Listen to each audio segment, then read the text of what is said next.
It's basically linking concept to actuality and ensuring value chains as well as access to locations where Nigeria raw materials are.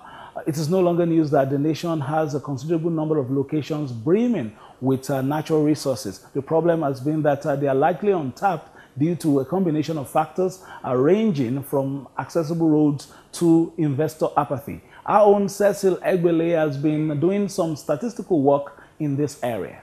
Cecil. Yes, Fisayo. Let's go on to the northeast, where we have a state like Gombe, said to be the commercial nerve center of the region.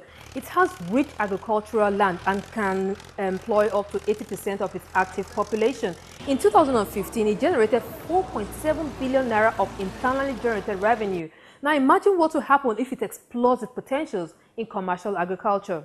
Now let's move on to the southwest, where we have Lagos, though the smallest in terms of land mass, but it is the ideal state, the model state for internally generated revenue. In 2015, it generated 268 billion naira and moved on to 301 billion naira in 2016. Now imagine what will happen if Lagos takes a long haul in manufacturing. It can place itself among the big leagues of manufacturing countries around the world. What do you think, Fisayo? Well, I tend to agree, but of course, let's bring an intellectual angle to this as we join Dr. Nasifi Abdullahi Darma, a development economist, to give us an intellectual perspective. Now, Dr. Darma, thank you for joining us. Now, can you tell us what kind of plan can boost the resource-based development that Cecil has been talking about? Well, generally, if you look at the context of our country, Nigeria, being a developing economy, certainly the approach to development must be intersectoral and interlinkage.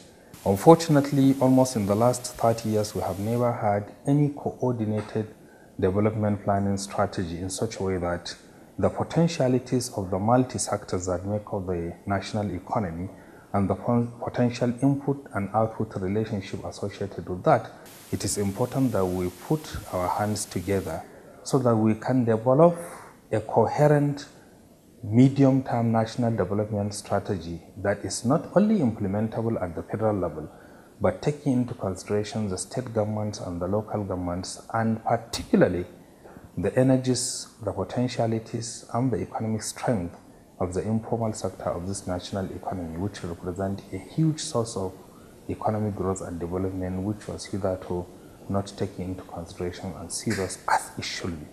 Thank you very much, Doctor. So there you have it.